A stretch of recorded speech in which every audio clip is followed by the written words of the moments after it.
Hello everyone.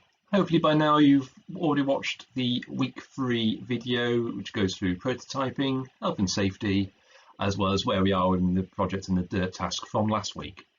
If you got this far, this means you're about to start making a pop-up card, and as we said in the earlier video, we're going to look at prototyping here today as well. So we're going to have a go, we'll try it out, we're going to make some mistakes, and then we'll learn from that and improve our design as we move forward.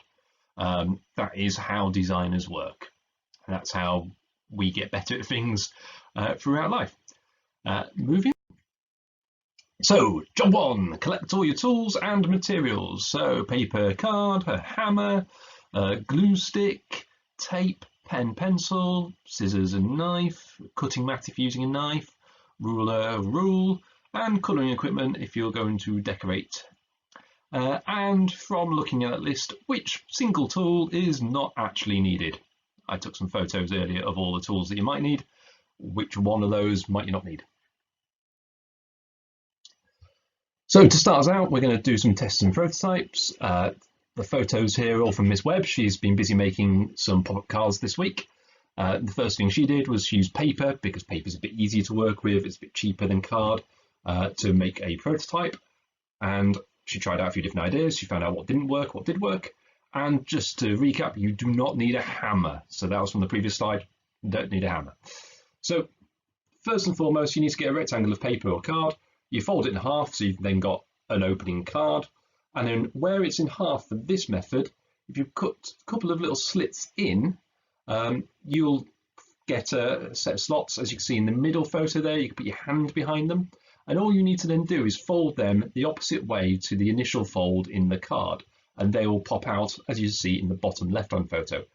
Use paper, try it out, see what works. We haven't got a video here of me or anybody cutting these up.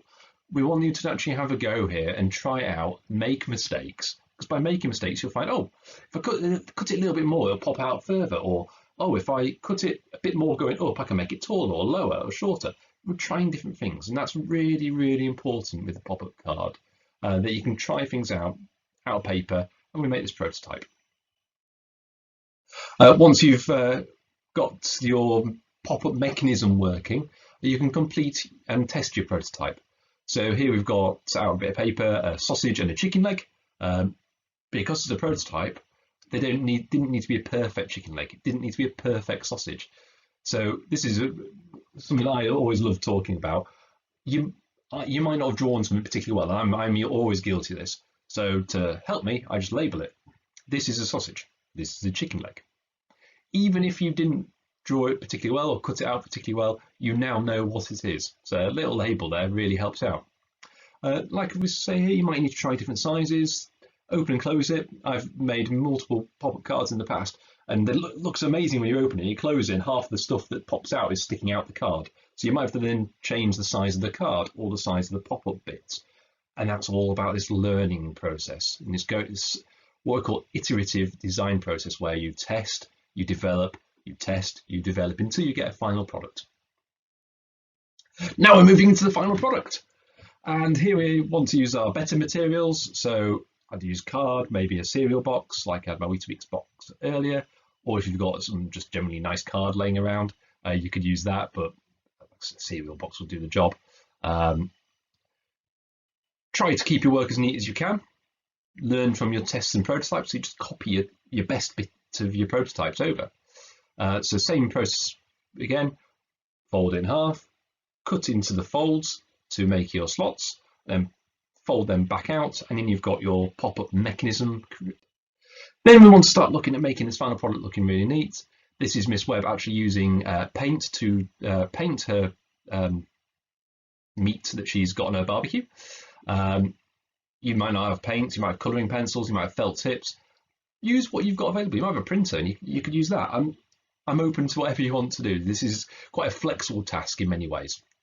As you can see here, Miss Webb's actually got a phone open, so she can see what does that piece of meat actually look like, so she can get the colours just right, which is really, really good. So once again, we're learning from our prototypes. We're making our final product as neat as we can. And then we can decorate the overall card, we can add some extras. So we've added here Happy Birthday Uncle, we've added little flames, we've added some tongs and a fork. So just finishing off the card and making it look really smart. And here we have the final product with the card. We can then see the prototype at the top there.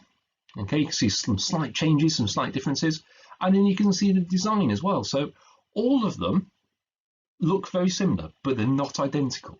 And this is what design's all about. You design something, then you try it out, you have to make some changes, design it again, and it's that process of going through multiple iterations of a product until you get the final product. And here it looks perfect. Okay, really happy.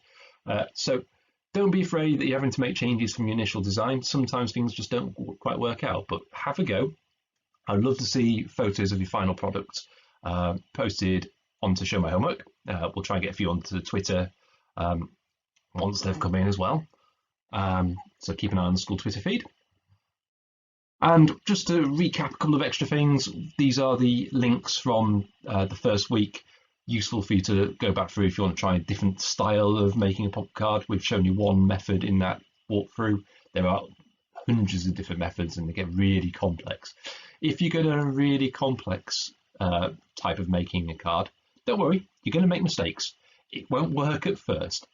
Try it, test it, and go through it again and again. You're probably starting to get a little bit bored of me saying try it and test it, but it is how we work. You will make mistakes, learn from them. That's how we get better. So there's lots of links there. Also then put some photos of some different instructions. So this is a set of instructions using the method that we've just shown. We've then got a similar method, but instead of cutting to make the bit that pops up, they've added a glued piece that does the same job.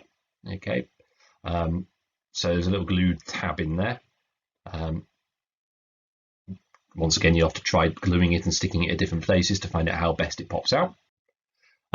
This is two of the old favourites. So you got the box pop-up, which is very similar to what we've just done, but the Vfold is going to be quite a useful one. So the Vfold can make things pop up. I've done it for the castle type approach and on the right hand side there, but there's also doing two Vfolds makes little beaks. I did the Easter cards in the past. But there are lots of YouTube clips for these as well, so you can try and find